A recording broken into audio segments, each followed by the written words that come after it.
standing by your side with my heart on hyperdrive.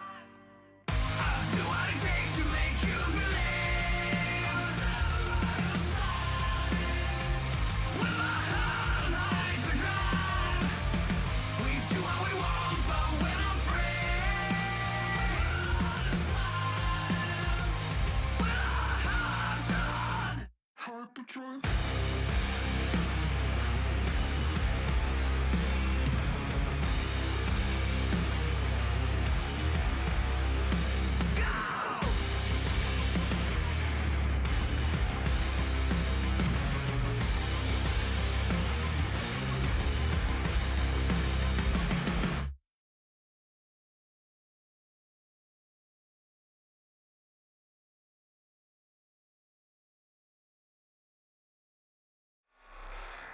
Welcome back, guys. How we doing? Happy Tuesday. Welcome back to the Funker News Network. I'm Ronnie, and I'll be your host again tonight. Until they fire me, they still have yet to do that. I've actually also tried to quit recently, but he wasn't going for it. Funker wasn't. But we got a lot of good stuff to go through today. We're gonna have a couple laughs. We're gonna be super serious quite a bit throughout the night, as is typical. Let me turn this down a little bit. There we go. There we go. About right there. How's that sound on the music, guys? Still, you know, I give this excuse just about every night. I'm still trying to figure out all of my audio and routing. You got to remember, I've been doing stuff on that other setup over there now for 4 years. So picking it all up and dropping it into a new location was just an absolute nightmare. Hey, before we get started tonight, though, please and thank you. Do slap the like button on the hind parts, right on the ass cheeks. I appreciate that. It's a shill. I hate that we have to ask you for it, but it is an important one. And if it's your first time here, let us know. Let us know where you're chiming in from. Generally speaking, I don't need to know your address unless you want to give it to me. I promise I won't show up unless I have cake and cookies. Slap the like button. So we got quite a bit I want to get through today. We're gonna head things off by talking a little bit about some hot topics that are going around at the moment. We've got another $400 million package on its way to Ukraine. We've got some more HIMARS heading out there. We've got reports of more Leopards. So let's kind of just get started right out of the gate here and talk about this $400 million package to Ukraine from the United States. I'm going to pull up the Defense Department's release for you guys. Let's go ahead and kill the music. Let me get this hot and loaded. Coming up now. All right, check it out. So, that is not... That's better. So, another $400 million additional security assistance for Ukraine package, security assistance package, whatever you want to call it. This was announced on Friday, July 8th. For those that don't know, or you might be your first time here, we're only live Tuesdays and Thursdays, so we typically have to cover stuff that might have already hit the news cycle. But the reason I wanted to talk about this one, we did this whole deep dive video, or I did on the HIMARS, and how, you know, it was just the initial salvo of HIMARS that were being sent, and you know, we got a lot of hate on it. You know, 4 HIMARS isn't enough. We noted specifically in that video that that initial 4 HIMARS was just the first salvo. What the U.S. wanted to do here is they wanted to actually sit back, monitor how Ukraine used the HIMARS, whether or not they were tracking it, whether or not the U.S. could track its use, ensure that they were using it within the boundaries which we gave them, which specifically included not firing it into Russia. This latest package takes the total HIMARS provided to Ukraine to 12. Delivery of this set of HIMARS is supposed to take place within the next couple of weeks here, but Ukraine has already in hand 8. Now, there are a lot of questions about whether or not the HIMARS has been targeted already. I can tell you it's probably absolutely been targeted. But in a briefing at the White House, U.S. officials denied that Russia had destroyed 2 of the HIMARS. There's a report going around for that. I guess, and I'll give you guys a link so you can look at this. First, I'm going to give you the link for the $400 million security package right now. And then I'm going to give you a link to the briefing from the senior U.S. defense official, or senior U.S. military official, whichever, where they directly refute that. Now they would have no reason to lie. That wouldn't be, a very valuable information operations campaign or anything along those lines. But what the defense official said is we keep very close tabs on where at least the most advanced weapon systems, where these weapons are, how they're being employed, how many rounds are still available, and all of that information is taken into consideration. I got to turn Discord onto non-notify mode. All of those considerations are taken into account on the next security package assistance. So something that you'll note in this one is there aren't a whole lot of like maritime pieces that we've seen before. So we've seen patrol boats and things like that. Something else that this includes, though, this $400 million security package, is no reason to lie. Well, not in this instance. Like, why would they? If two of them were destroyed on the battlefield, that would just be justification for them to send more. It just doesn't make sense. Yeah, people lie, but just take the context into consideration. Something that's included in this one is an undescribed 1,000 rounds of extreme precision 155 ammunition. Now, I got to give props to our task and purpose buddies. In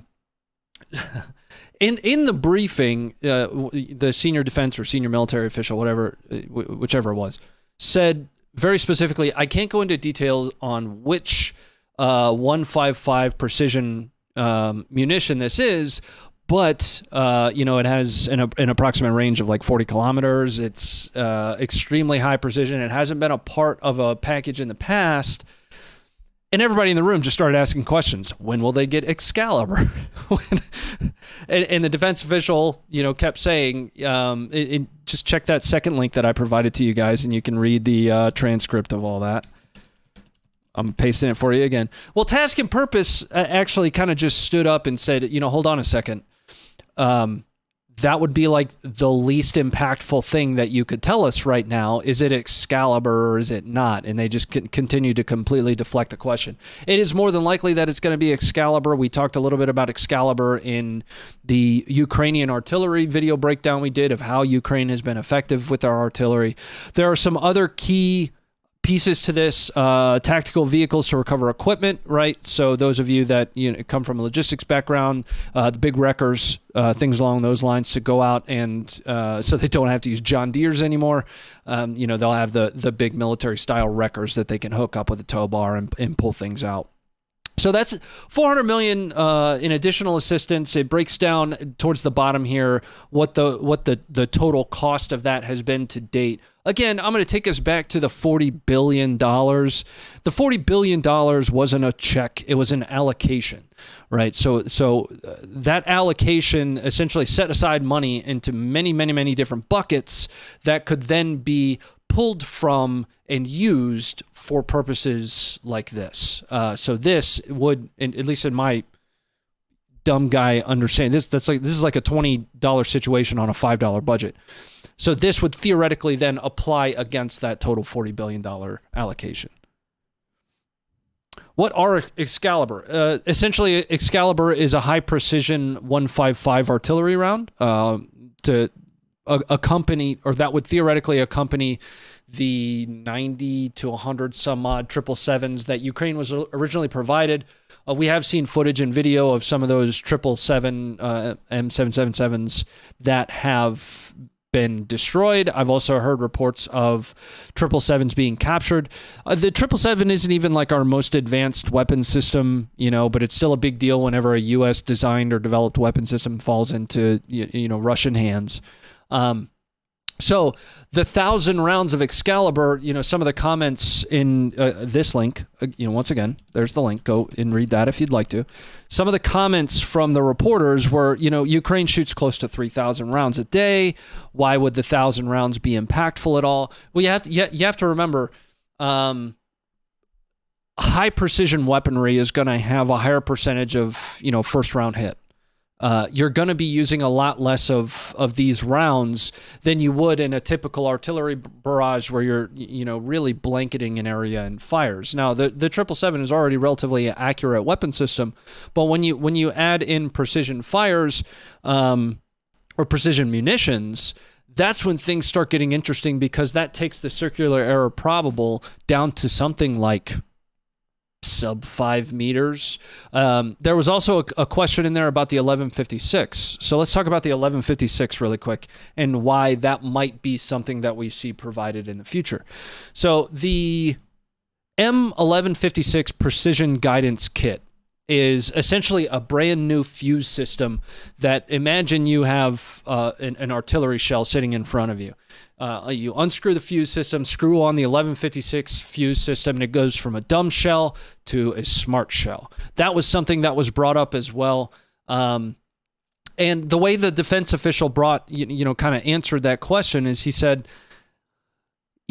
all options for precision-guided munitions are on the table.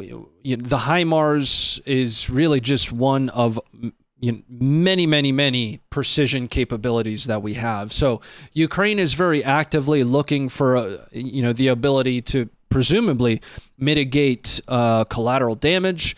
That's ultimately what precision-guided munitions give you, is the ability to pinpoint, or at least close to it, accuracy, so that you're not hitting things you don't want to hit.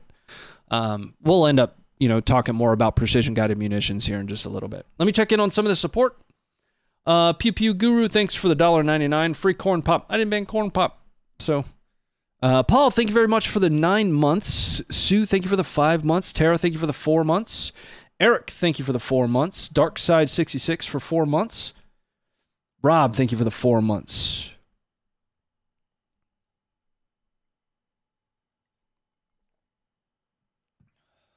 Thought you meant nuclear weapons. No. Nope. Just checking in on the chat here.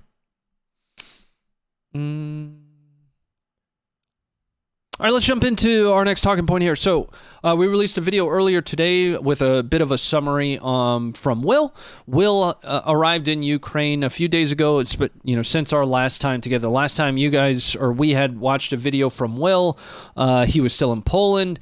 He has now made his way into Ukraine and is gallivanting all around Ukraine with the Global Surgical and Medical Support Group. Will, for those that don't know, is one of our core team members here at Funker 530. We have many friends, especially in the YouTube community, that are out and about that we associate with. But Will is, the closest thing that we have to an employee. So we're all a big team. And by big, I mean 6 total of us. So Will arrived in Ukraine. He's got a couple updates for us. We're only going to watch one of them here. These are being posted raw on the website.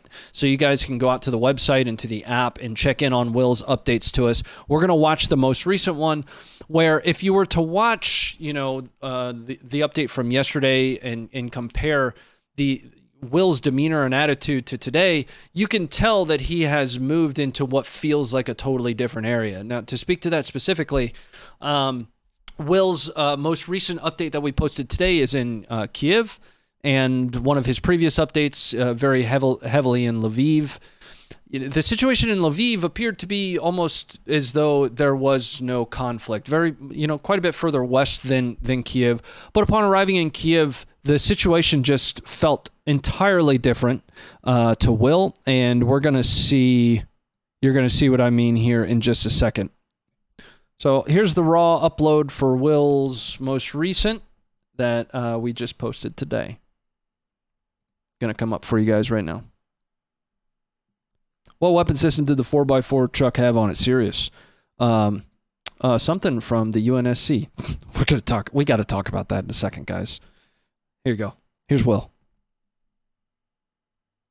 Here in Ukraine with Global Surgical and Medical Support Group, GSMSG. Just got into Kyiv here yesterday evening. I'd been in Lviv for the past couple days to a week in that area around there doing training, medical outreach, and tech med stuff. First thoughts on Kyiv. It's way different atmosphere than Lviv. It's buttoned up a lot tighter, security everywhere, checkpoints, and yeah, just the atmosphere's a lot more tense.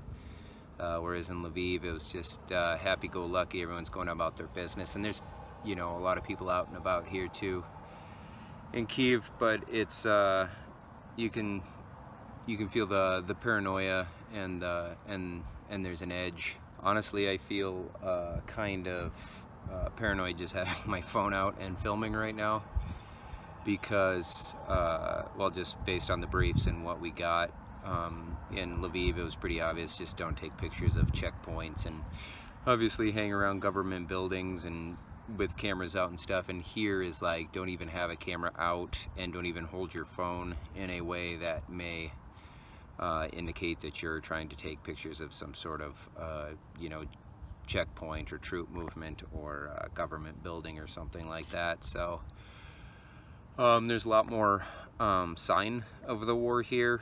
But yeah, here we came in through the west, and it'd been where the Russians had tried to, you know, encircle Kiev here, and there was signs of heavy fighting, just rubbled buildings left and right and burnt out, and knocked down bridges, trees. Jimmy Will's not shook up. You can tell it got real. We'll talk about who Will is here in just a second. And those buildings are still sitting pretty wrecked.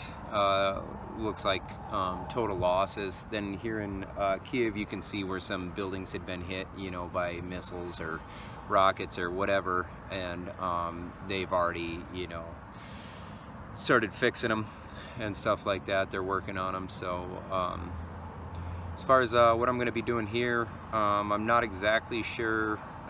Today, I think I'm following a doctor for a little bit, one of the GSMSG surgeons, who's going to be putting on some lectures at the local hospitals just based on the injuries they're treating, battlefield type injuries, chemical, you know, they're worried about, like white phosphorus or chemical, you know, agents in the attacks, because they're not used to treating, I guess, battlefield type injuries. And then I think this afternoon I'm going to be with a TCCC tactical combat casualty care with the GSMSG military training team, doing that. So I should be getting some good content. I guess we'll see how it goes. All right, so I see some questions out there. One that was laughable. Let me explain who Will is. So Will is one of the longest-standing members of Funker 530. He is Purple Heart recipient, U.S. Army infantryman, and he also holds journalism certificate. So he is in Ukraine, embedded directly with an organization called the Global Surgical and Medical Support Group. GSMSG is essentially a group of about 1,500, former special forces operators and medics, surgeons, doctors that deploy around the world to aid in both training and in hands-on medical support to countries. Shortly following Russia's invasion of Ukraine, GSMSG stood up. We have accompanied them to Honduras, as well as, and Will has specifically, as well as Africa in the past. So their efforts there are really very heavily focused on TCCC training, which if you go and watch the video that we published today, YouTube is kind of stepping on its reach right now. It does explain a little bit of Will's background along with what GSMSG does. So Will's purpose there is embedded directly with GSMSG to document their efforts in training and teaching both volunteer forces, so territorial defense forces, which our video today that we published focuses specifically on, as well as regular army. Now, there have been thousands of GSMSG trained Ukrainians at this point, both civilians and soldiers. So Will's time there is very heavily focused on documenting that. A lot of the content that he's getting there, we aren't going to be publishing until he comes home. For obvious reasons. Not only protect Will, to protect the staff at GSMSG, but to protect the Ukrainian units that they're embedded in supporting. A lot of that stuff we're going to find out a whole lot more about when he returns. We're also going to get a chance to bring him on live here when he returns. I saw a couple names in the chat. Willie Beating Cancer. Willie Beating Cancer has been here on the show with us before. I have accompanied Starsky before on a show. Very big fans of both of them. Big fans of both of them. Let's jump into the next piece of footage. Now, if you guys want to follow along on Will's updates, you can catch those on the app and on the website each time I post them. Now, I have been posting these for Will, so you can see, a short write-up in the context that comes along with that. So make sure you guys are checking in on the app and on the website. That way you're able to get those raw uploads as I publish them each day. They are being posted on a delay, just so you guys understand that. And we did talk about this, almost ad nauseum at this point. But these are being posted on a delay, on a very non-descript delay. Won't tell you how long it is, but we are doing everything that we can to protect Will and his mission partners with GSMSG in Ukraine, while also trying to give you guys a little bit of insight on what he's seeing on the ground. Let's jump into our next bit of footage here. So we talked quite a bit about the HIMARS when we got started. We talked about, as far as the usage of HIMARS, we didn't cover that. There have been a lot of questions as to whether or not the HIMARS was actually going to make a difference, right? A lot of trolly kind of comments out there. The Switchblades barely did anything. What about the Phoenix Ghost? You're not talking about the Switchblade or Phoenix Ghost. You're talking about a HIMARS. Even 4 HIMARS could have at least a major splash of an impact. Once we start working into the multiples of that 4, that's when things are going to start to look interesting. Over the last 2 weeks alone, Ukraine reportedly has targeted 14 different Russian logistics hubs. Now, Russia says that it was all fertilizer in one and like fireworks in another. Believe what you want. Believe what you want. But 14 times, according to reports, that the HIMARS has impacted Russia's ability to sustain its troops. Something to think about. Let's start jumping into our footage sections here. The very first, we kicked off last Thursday's episode with some cockpit Maverick style footage of Ukrainians in their fixed wing. I believe it was an Su-25. We're actually going to flip it over to the rotary side of the house and watch some cockpit footage as some gunships do those max range, very terrible maneuvers that are just sending unguided rockets off in a general direction. Regardless of who's doing it, it just doesn't look like something that is good. Coming up for you guys now.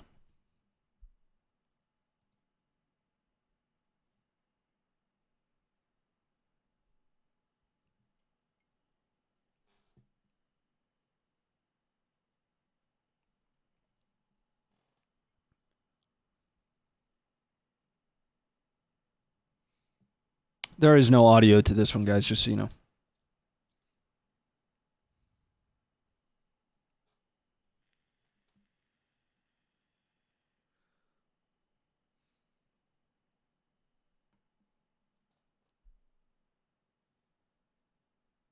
We can play some music, though.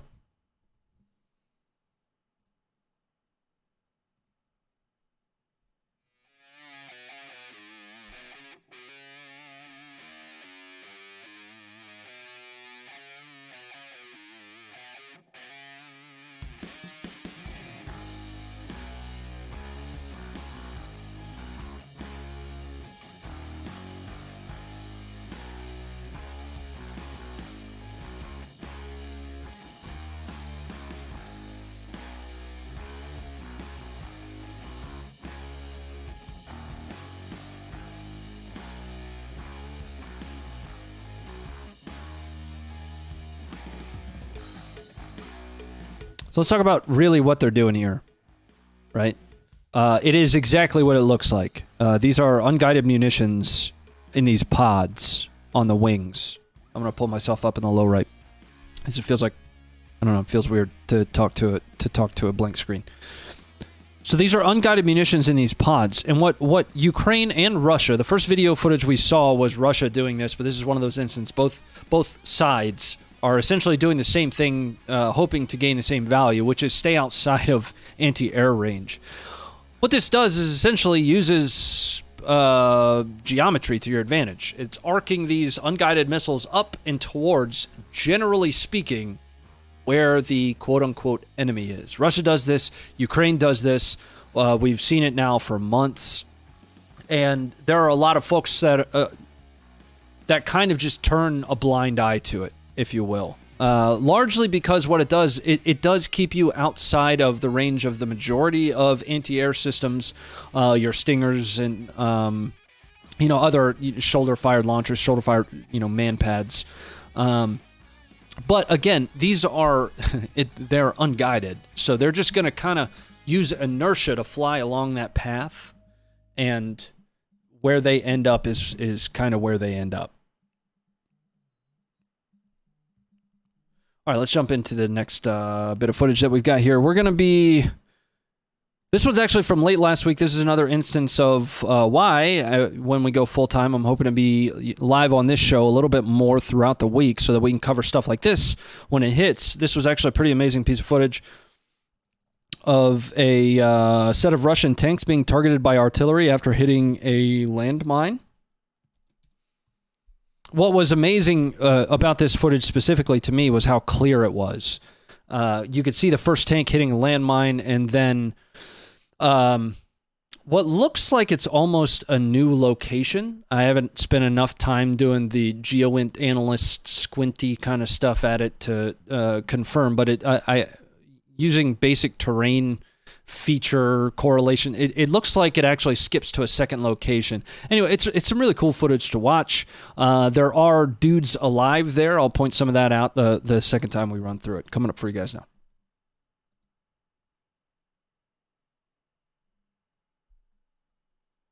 So that was a landmine there. And I want to show you probably the luckiest dude ever. He's going to be right here.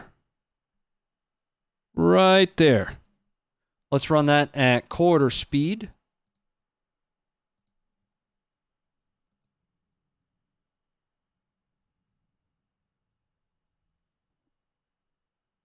And he is still moving. He is still wiggling.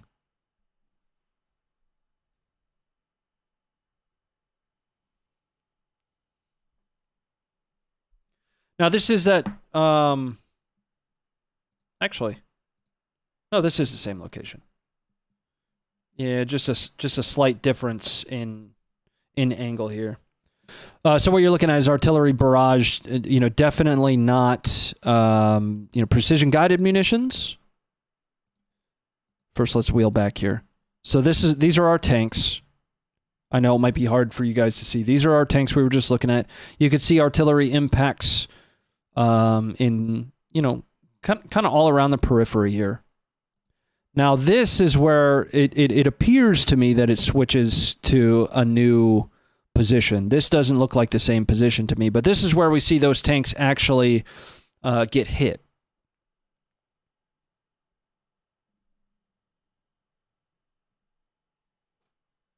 Dave, thanks for the 50.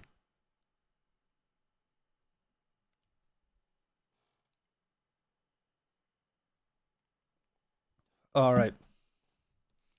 Let's jump on to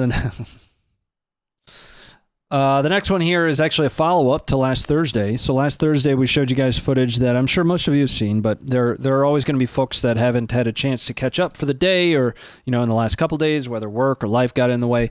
But if you've been on YouTube for a little while, you know who FPS Russia is.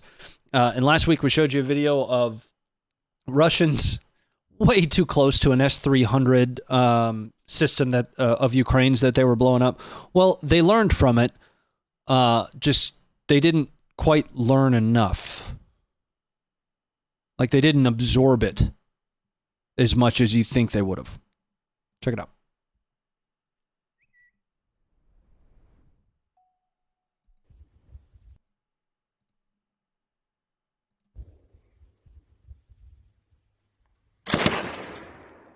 First of all, he misses the first couple volleys.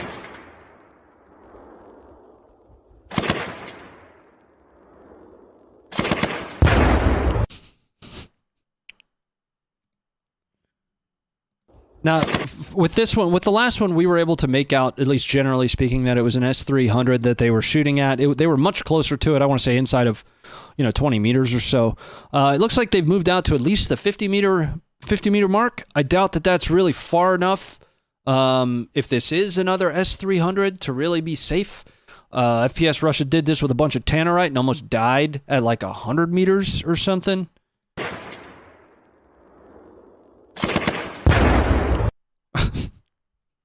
All right, let's move on from that. Let's move on.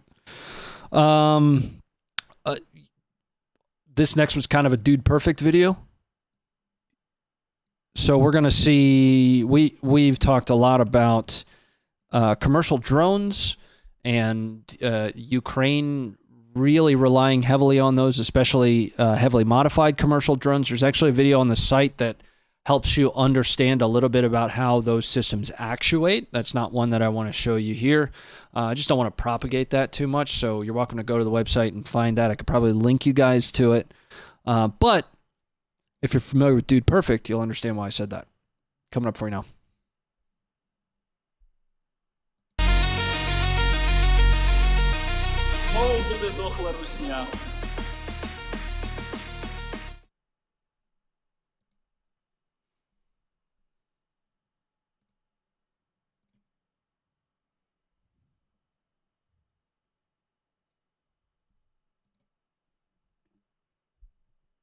He just made that in the driver's hatch.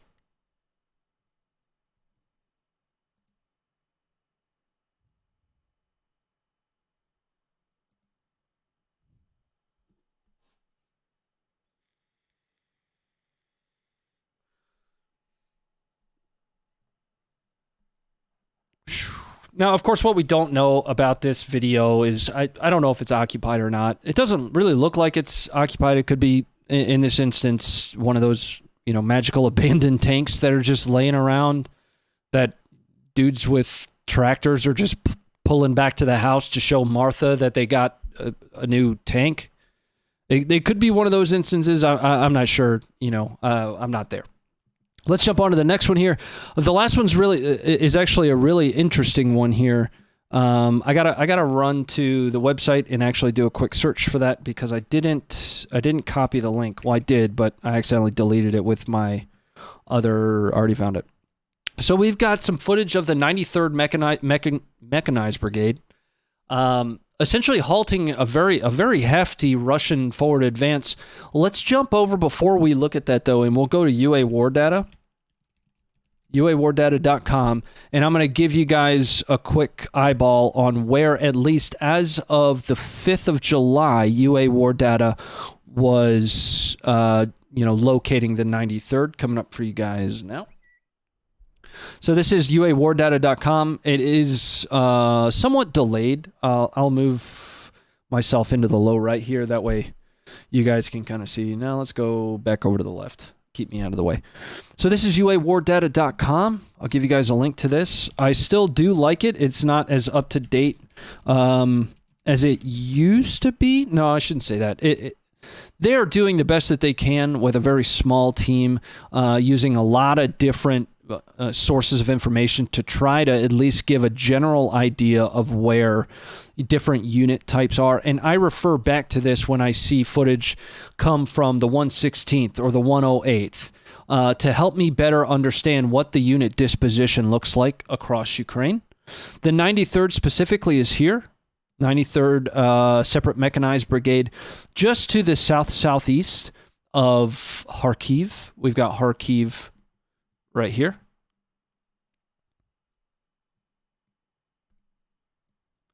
So this is the 93rd. Now, the 93rd didn't release a location, but as of the 5th, at least their HHC or their headquarters element was located here. A lot of very heavy fighting in this area. So it would make a lot of sense for that to be, at least generally speaking, a location of Ukraine where this next footage we're about to watch was. Need more bourbon. Mouth's dry. What's everybody's favorite kickback drink? At the end of the day, you want to kick back, have a drink. Footage coming up for you now. I think it's got copyright music, so we're going to have to listen to this headbang and other stuff that I've got.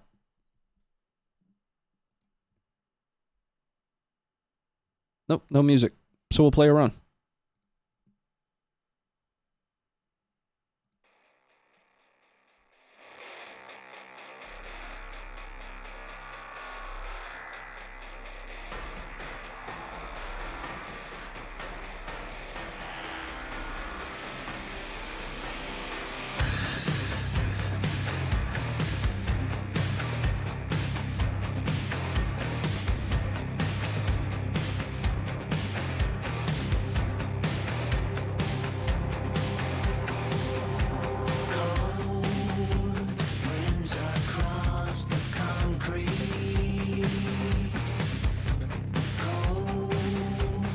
These are Russian vehicles you're looking at there.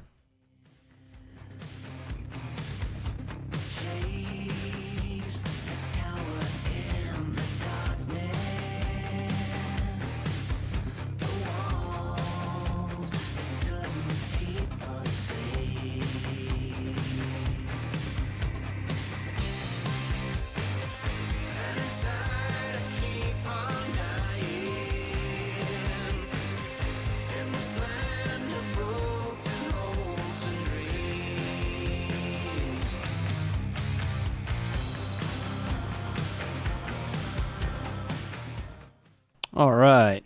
So, again, that was from the 93rd Mechanized Brigade. There was no music, and I really enjoy that song quite a bit. Seemed like probably not the best song to play there, but hey, we're just going to drive on.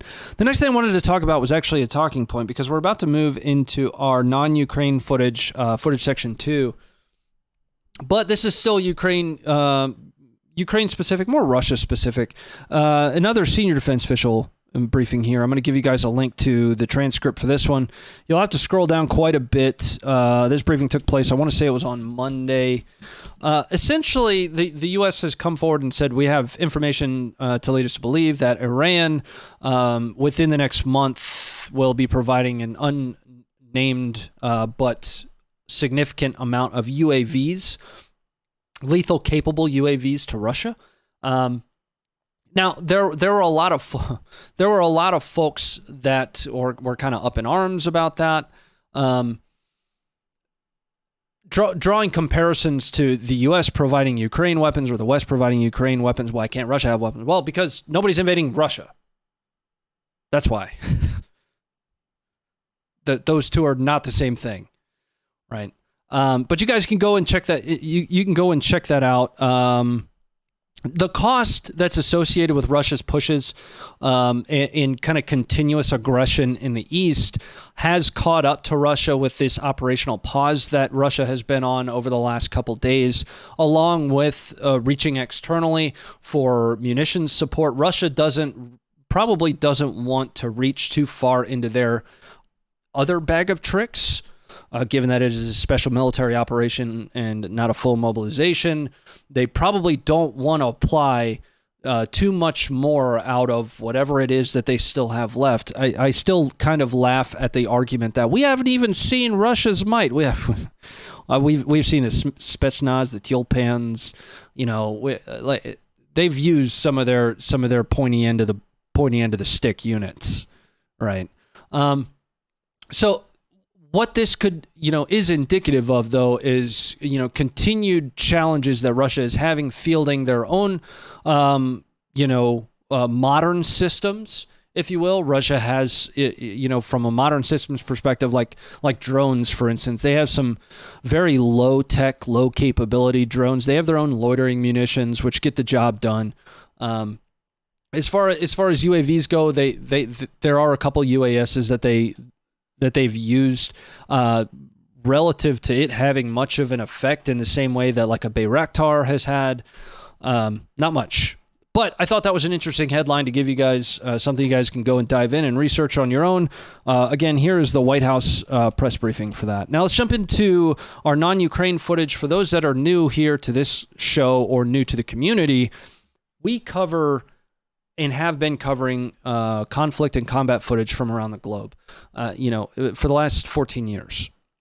So, and I say this every time we have a non-Ukraine specific footage section, this show is never designed to be only Ukraine focused. We want to make sure you guys are understanding the situation as it stands based on the footage that we see, we find, and we post, and provide you a way to access that footage. Now, on YouTube, we probably only show you, I don't know, maybe every percentage on the internet.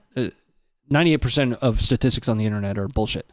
So this one's about to be, 15% of what we post actually makes its way to YouTube. And it really only makes its way to YouTube if it hits this show. And the reason for that is YouTube really started cracking down on raw combat footage. You'll find that we upload much less raw combat footage to YouTube, and we focus on the website and the app and making that a great place for you to go and watch this stuff so we can help the world to understand it. Anyway, that was a little bit of a diatribe. But let's jump into this first piece of non-Ukraine footage, and it's actually a pretty terrible one. ISWAP, the Islamic State West African provinces. Is the Islamic State in West Africa. Nigeria just had a pretty heavy problem with the Islamic State. They are on a resurgence in West Africa right now. The Islamic State is absolutely still a thing. Now, not too long ago, there were over 1,000 Islamic State prisoners freed from a Nigerian prison, specifically in the Abuja prison. Take a look at this, and we'll talk about this while you guys are watching it. Coming up for you guys right now.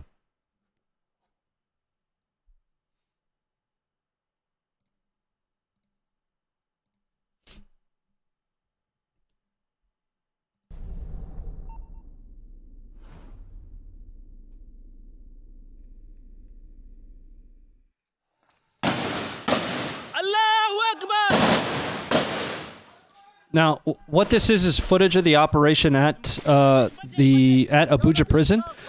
65, again, random number from the internet, reported number from the internet. 65 of these 1,000 some odd Islamic State prisoners that were freed were commanders, deputy commanders that have now entered back into, the surrounding Nigerian area around Abuja.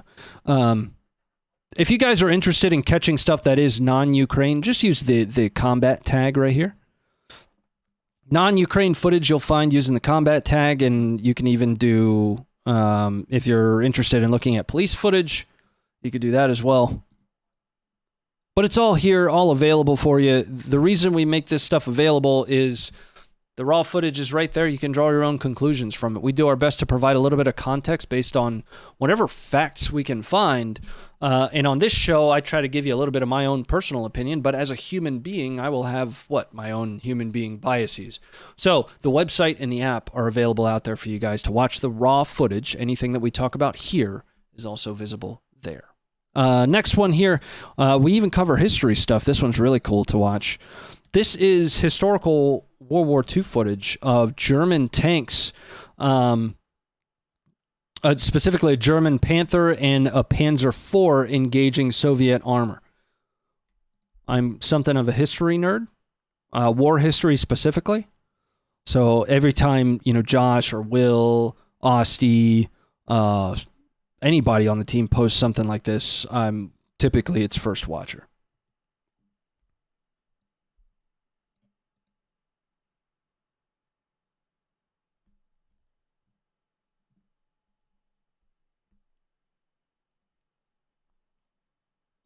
Website name, please, ! App. Just search Funker530. We're on just about every social media community you can imagine. There's a lot of this stuff out there, and we're gonna watch a snippet of some even cooler stuff. This next video in total is gonna be 5 minutes worth of colorized strafing runs from Operation Overlord.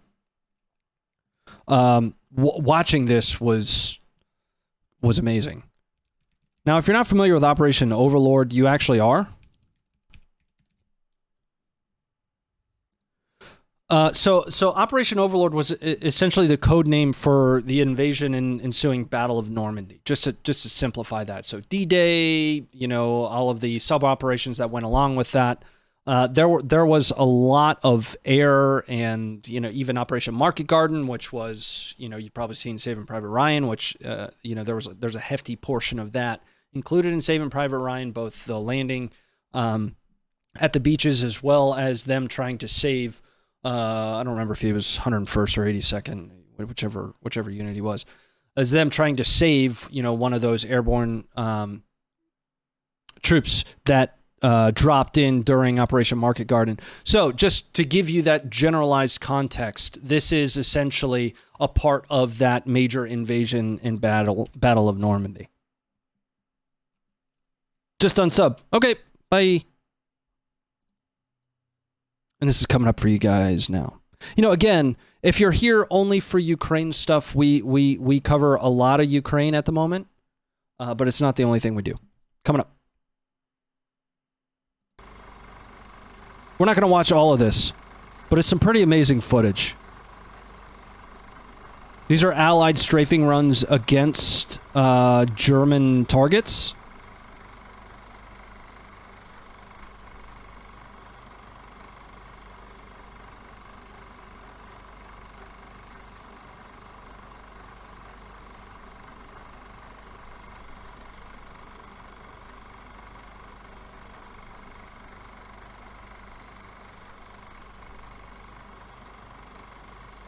Ronnie got your movies mixed up? No, I didn't.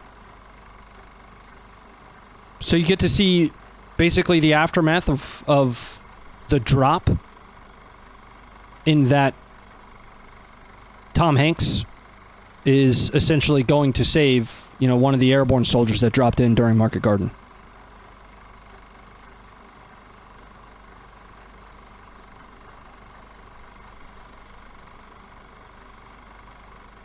Now, this footage has been colorized, so it has been retouched. But this is amazing. This is documenting this stuff, having a place for you to go and just be able to find it is absolutely critical. I was, you know, before, and we're going to go ahead and spin this down. I'm going to give you guys a link to that footage if you want to finish watching it. Here's this footage.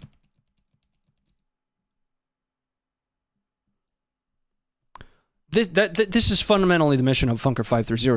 It's not just to show you Ukraine footage, right? We post Russian perspective footage. You know, we as human beings, of course, have our own biases, but the platform itself is designed for you to be able to just go and see a veteran's context and take on whether it be historical global war on terror footage, Vietnam War footage, World War II footage, Russia's invasion of Ukraine footage, India-Pakistan conflict footage, the 2021 coup in Myanmar to reestablish the military junta. It doesn't matter what conflict or in war it was. Our goal is to document that and have a sole repository where you can go and you can type in a search bar, I want to see footage from Iraq 2008. You can type those two words into our search bar and you'll find videos.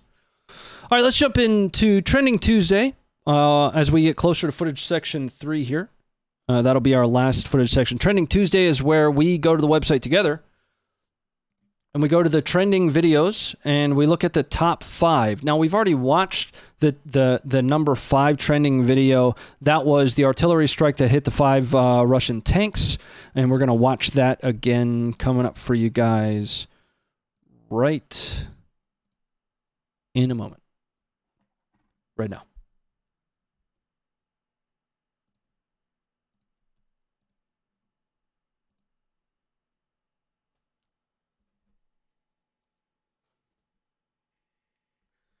Would love to see Neptune Spear footage. You and me both, dude. In case you missed it, let's run that back from the beginning. I was watching the chat here. All right, so there's one key thing I want to show you right here. You know, most folks were here earlier when we talked about this, but watch right here, and I'm going to play it at quarter speed. You guys are able to do this on the side as well. There's a dude right there. Oh no. What's amazing is if you see you can see the shockwave from the blast on a delay there. And there goes that shockwave. There's a guy there though.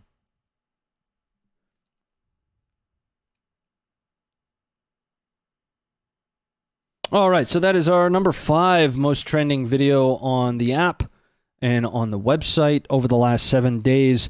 This is our number 4 most trending video on the app and website over the last 7 days. And this is a Ukrainian recon team ambushing a Russian position at, you know, at extremely close range. Now, there are no targets visible on this one. Something that YouTube has asked for us to do is kind of minimize the targets visible footage that we do, so you guys can catch that footage on the website. Coming up.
Roger, thanks for the 222. What about the crabs? So crab, the crab has been in Ukraine for a little while. The reports state that Polish crabs are going to be increased in the amount that are being delivered. Exactly how many of those, I'm not sure.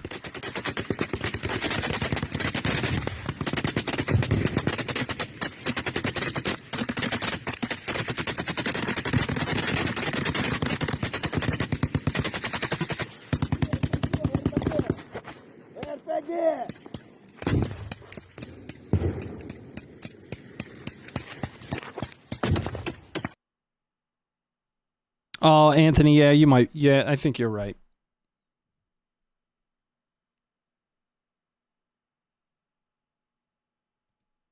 Yeah, good call, Anthony. I stand corrected on Market Garden and Overlord and Saving Private Ryan. Appreciate it. Eric, thanks very much for renewing the membership. Appreciate that. We're a small team, so all of that, every little piece is very helpful to us. Run the website.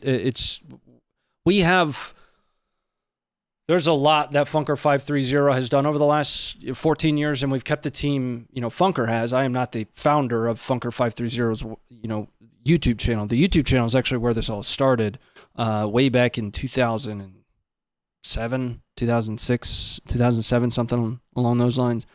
Funker, our good friend, and he's still very active behind the scenes. He was also a Twitch partner and Facebook gaming partner. I know a lot of folks don't know that. They should. Facebook gaming, or Funker gaming, just go Google that. He started it really just to share his combat videos of his patrols as a Canadian infantryman with his family. And it turns out there was a really heavy desire for people to see that, to try and understand what was happening. You got to think about what was going on 2007, 2008, your post surge 2007 right then. There's a lot of public interest in what's going on. And since then, it's come to now where we have our own platform now where we're trying to showcase and show the world what combat footage looks like. Again, this is not a Ukraine live show. It never was supposed to be. It was always planned to kick off after we launched the edited Funker News Network episodes, which started last November. It just ended up kind of coinciding with Russia's invasion of Ukraine. We kind of just jumped the gun and decided to start going down the live rabbit hole. Let's jump into the next one. We have an entry into the Turret Toss competition, Turret Olympics. This time the entry coming from an ATGM, probably a Stugna. I don't think we know which it is a Stugna. Yep. So we'll see if this one might be the winner of the Turret Olympics. Coming up now.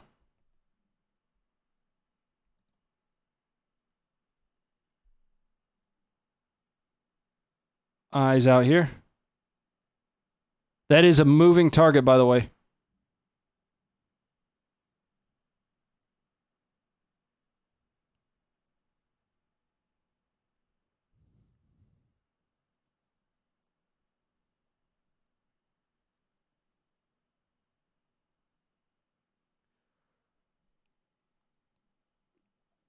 Oh, wow. Off screen.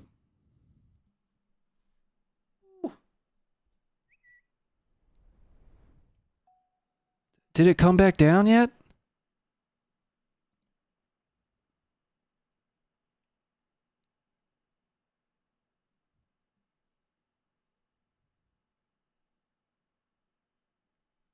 And it's gone.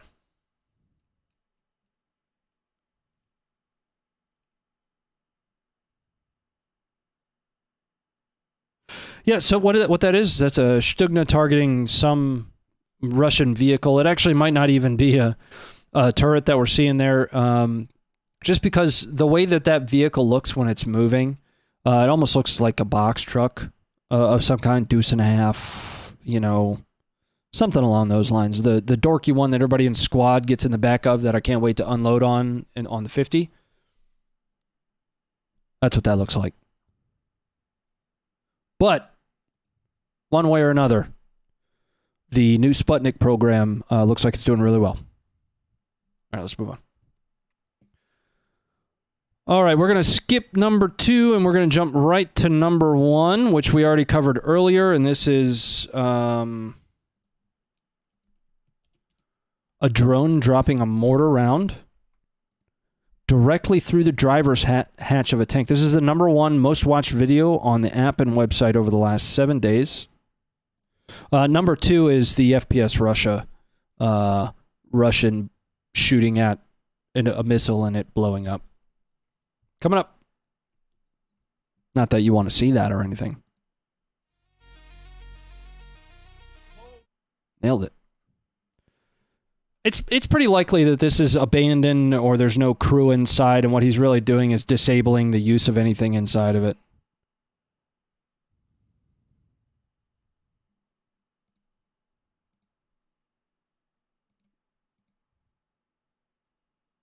Now I'm just wondering, I can only assume that just like all those quick draw gun tubers, that this is probably take number 78.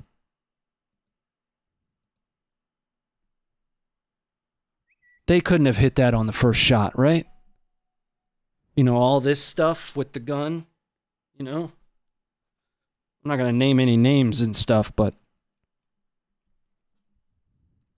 all right. Next bit here. Target practice. We're moving back into footage section 3. So footage section 3 is back into Ukraine footage. This is some footage from last week, but what we have are Ukrainian cruise missile strikes that actually impacted 3 oil rigs of Russia's off the coast of, or out in the Black Sea, the closest of which to land being 70 kilometers from Crimea. For those that aren't fully tracking where Crimea is, maybe we can do a quick, we'll just go to, let's go to Google Maps, or Earth. Yeah, let's do Google Earth. So, keep in mind, folks, there might be folks out there that are, you know, could be afraid to ask the question, where is that? I haven't been able to follow as closely as I'd like to. All right, check it out. So here is Crimea. Russia has held Crimea since 2014 or so. The footage we're about to watch took place at the closest to land 70 kilometers. Somewhere out in here off the coast of Crimea. Now let's take a look at that footage. This is Ukraine. Okay. And this is one of those rigs on fire. I'm going to give you low left there.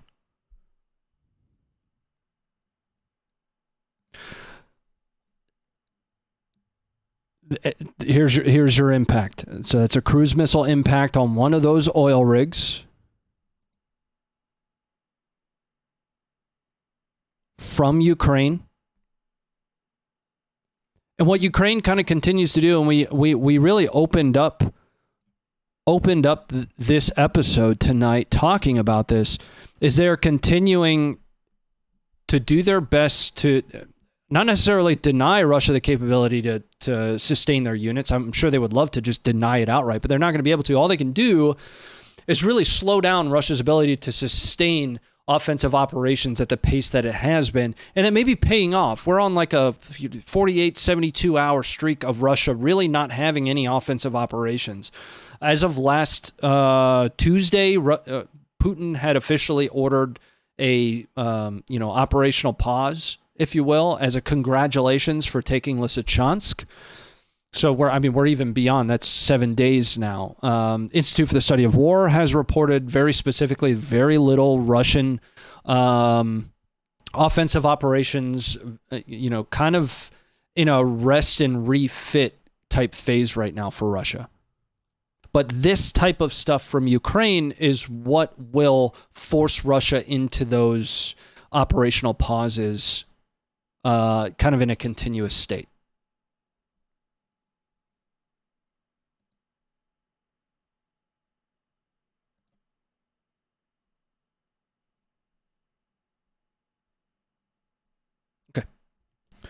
Let's jump into the next bit of footage here. We're going to see some Russian perspective footage here of Ka-52 targeting and destroying Ukrainian armor at over 6,500 meters away. It's pretty far. You're getting this from a gun cam on a Ka-52. And it is thermal. 7500, пуск.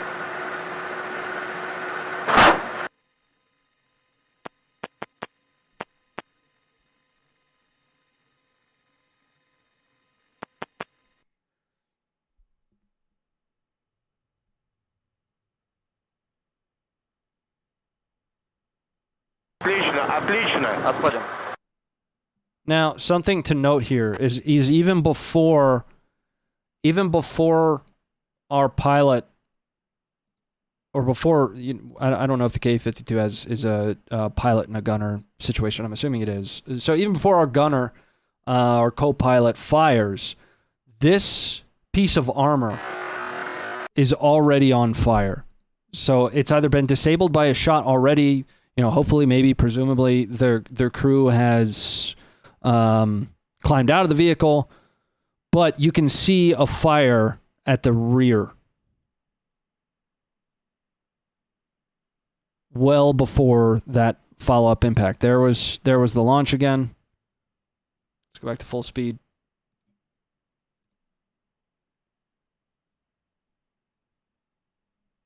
And there's...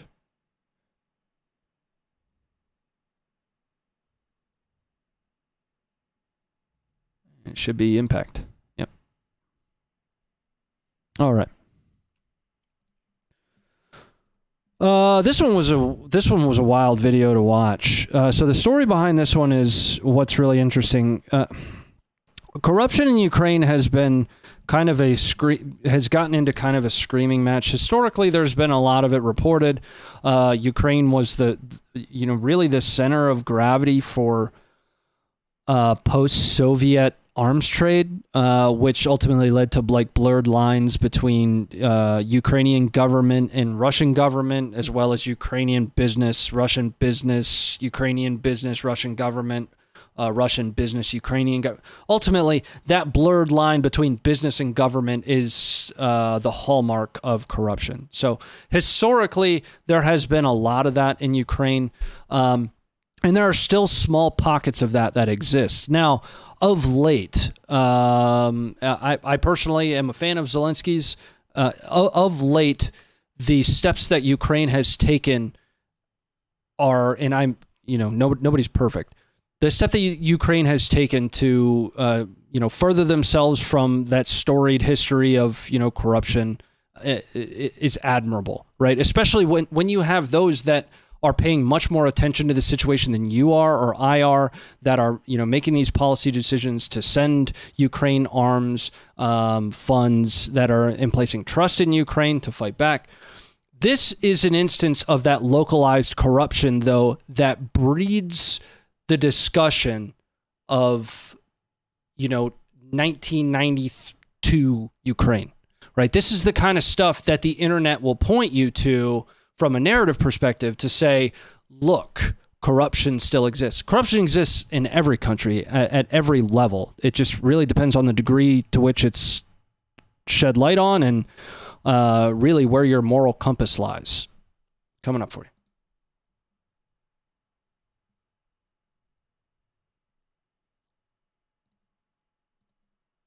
Now, the story behind this one, before we jump into it, is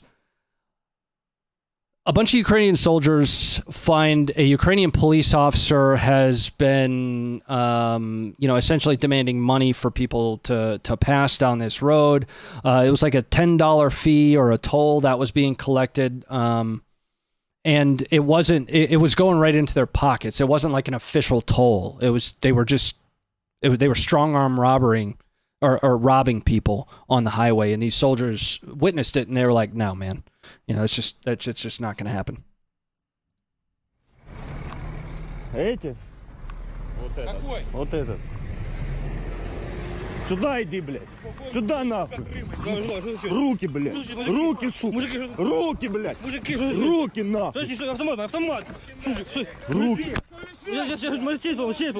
Руки. Ложись, блядь, дай держи. Ложись, сука, блядь. Лежать, нахуй, придурок. Руки, нахуй. Лежать. Руки, блядь. Руки. Руки.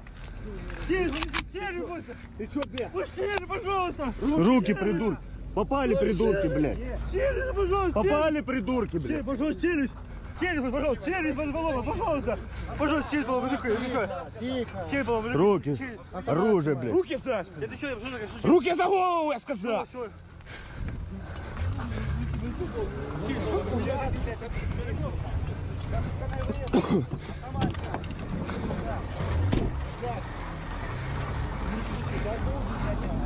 Шо, блядь, в карман? Курение, нахуй. All right. Yeah, so again, what you're looking at was Ukrainian soldiers that witnessed a Ukrainian police officer kind of extorting the local populace out of $10 along a local highway that was reported, according to the police officer, a toll that they had to pay, but it was just going back into the police officer's pockets. So the soldiers kind of, took the situation into their own hands, put him under arrest. There's all kinds of authorities questions that, in the United States would come into play there, but it's kind of the Wild West, it appears. And I applaud them for it, right? Because what you're doing is you're combating the corruption and narrative that's really keeping the rest of the world from being on your side. Again, historically speaking, the political alignment of Ukraine has been very, very, very, very pro-Russia. And only until of late has Ukraine really started to split away from that and try to make a move towards, the same freedoms that the West enjoys. So you still have that sour taste from a lot of civilians across the globe in your mouth. And situations like that, if they're not handled and stomped down, are going to be used to perpetuate false narratives that, great other example. There is a city southwest of Odessa, a local, the equivalent of like a school board member and the mayor of this very small city got into like a pushing match with each other. That made its way around Twitter as some like major evidence of severe infighting at the highest levels of Ukraine government. I want to pull up a map. I want to show you where that was and how far removed. We're gonna pull up Live UA map.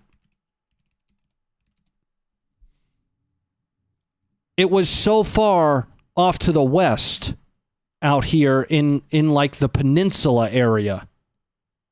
It was like out here, guys. But so this is like the furthest west you can get in Ukraine.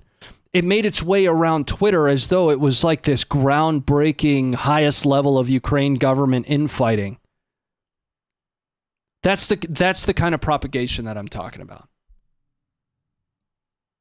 All right, let's move on. Wrong button. This is actually some pretty amazing footage. So this is contrast type footage that we're going to watch here. Not too long ago, we watched footage of Russians getting caught in an ambush and essentially stopping, right? They just stopped. You know, they did fire back. They didn't advance on the ambush, and they didn't move out of the kill zone. What we're going to watch here is one of, and this is per Josh, so I'm an intel nerd. Josh is a former Marine infantryman, machine gunner, and his analysis and breakdown is always amazing. I read every one of Josh's posts. Essentially, there are two responses, right? You fight through the ambush, into it, or you get the out of the kill zone, right? You get the hell out of there. Even for a logistics unit like that I deployed with, that I drove for, our number one rule was floor it. Just go. Roll. They're of course not going to ask a bunch of logistics and intel dweebs to stop there and take the fight to the enemy. But Josh's analyses, especially on small unit tactics, are always appreciated. And this is one of the two right answers. You don't stop after you get hit in an ambush. Coming up for you guys right now.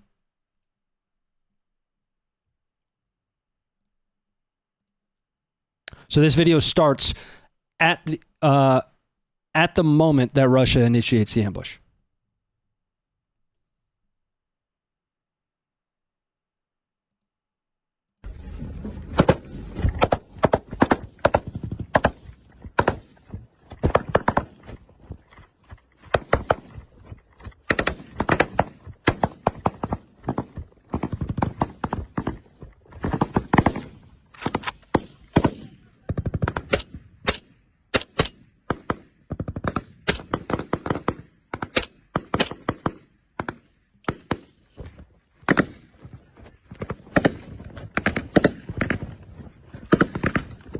Плохо!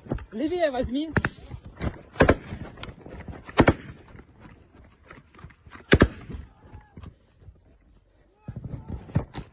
Воздух!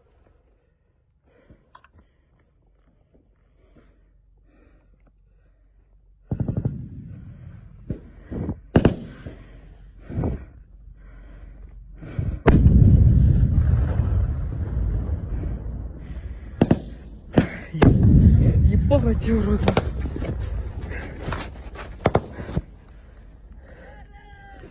Вперед!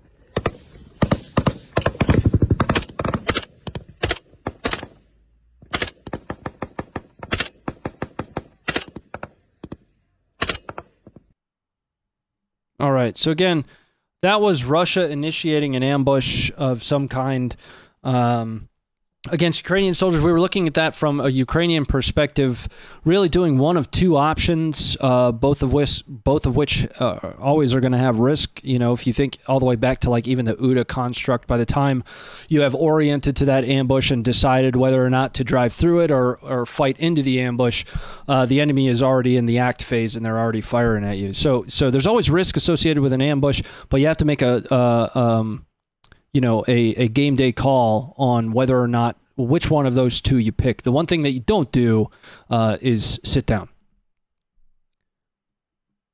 And again, that comes direct from Marine, machine gun infantryman Josh on the site. I love reading his analysis because it really gives you that extra bit of insight from, a small unit tactics perspective.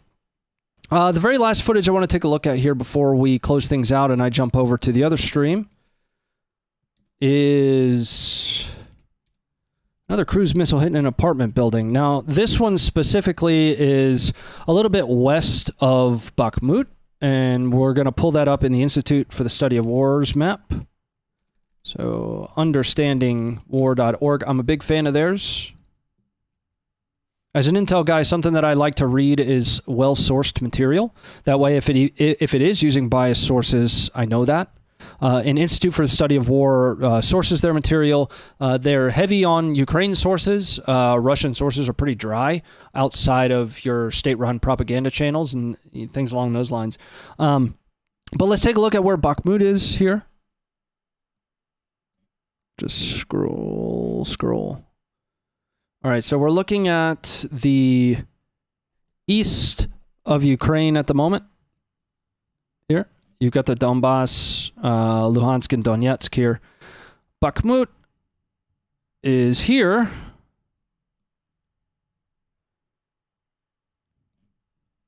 And this activity took place like 2 miles or some odd thing here. Chasiv Yar. So this is an apartment building that was hit by a Russian cruise missile of some kind. There were, once again, some civilian casualties that came along with this one. I'm going to pull up that footage for you now. Oh, and for specific numbers, as of the time Josh posted this, there were 15 civilians reported dead. 23 occupants, including one child, at the time of this being published, which was the 10th, 2 days ago. 23 occupants, including a child, believed to still be under the rubble.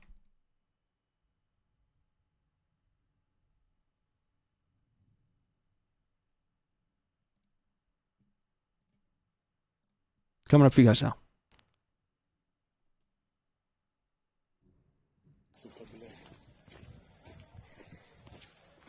Развалили нахуй все здание. Jesus, fuck, man, those are civilian buildings. Yeah, it's civilian building. Это было целое здание. Блядь! Сука! Ебаный в рот!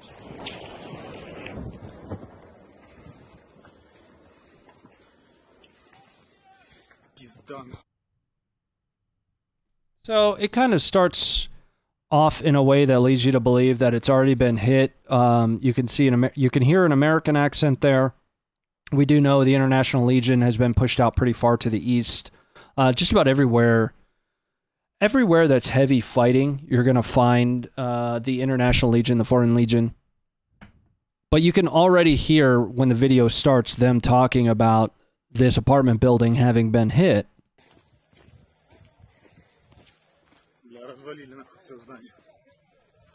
Jesus, fuck, man, those are civilian buildings. Yeah, it's civilian building. Это было целое здание. Блядь! Сука! And then in comes that cruise missile.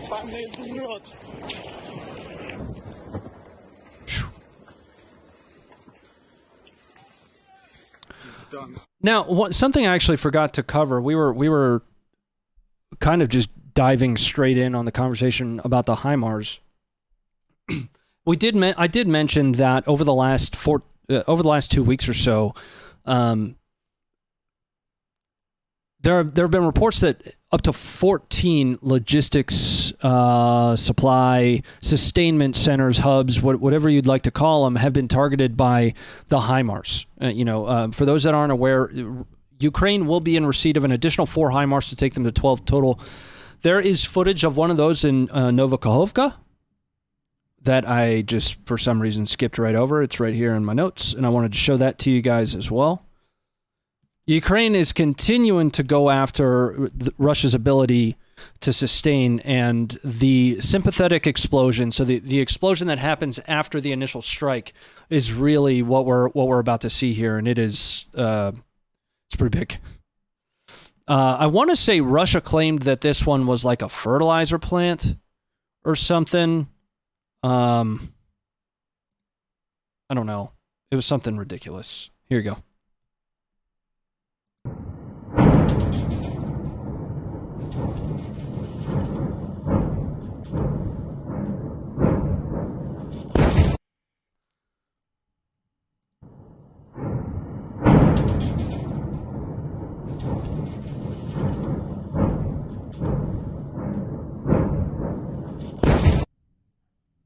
All right.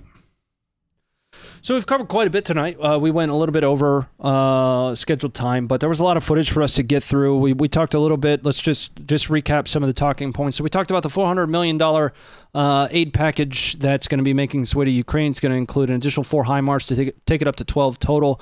The U.S. is tracking currently every HIMARS. None of them have been destroyed thus far, according to the U.S. There's going to be another 1,000 rounds, just 1,000 of 155 that's headed to Ukraine, and this is of an undescribed extreme precision weapon. Most believe it to be the Excalibur, but the Pentagon, the White House, they haven't confirmed what that is. Now, I did give some props earlier to Task and Purpose. Their on scene reporter there that was receiving the press briefing kind of called them out for that's not really something that that you really need to hide. But more information will probably make its way out. The Excalibur has been something that people have expected to be sent at some point. Extremely capable round. It does add range. It adds a lot of precision to the 777s that the U.S. has provided. Originally there were something like 90 to 100. I think the total was up to like 103 the last time I was paying attention to it of, U.S. produced M777 155 towed howitzers. So there are a few other items that are being sent as well with this $400 million package to Ukraine, including tactical recovery vehicles so they can stop using John Deeres. They'll actually have wreckers that they can take out on location. Not that the John Deeres aren't working. We're still seeing footage of the 1st Farmers Brigade in action. But we also talked about our Funker 530 team member, Will, in Ukraine. He is now in Ukraine and has made his way to Kiev. In his last couple updates that we have posted to the website, he talks a lot about his training observations with the territorial defense forces, and in contrast to his time with Ukrainian regular army. Just a spoiler for that. The TDF guys had some of the best equipment that you could imagine. Daniel defense rifles, the best plate carriers, the best helmets, but they had some attitude problems.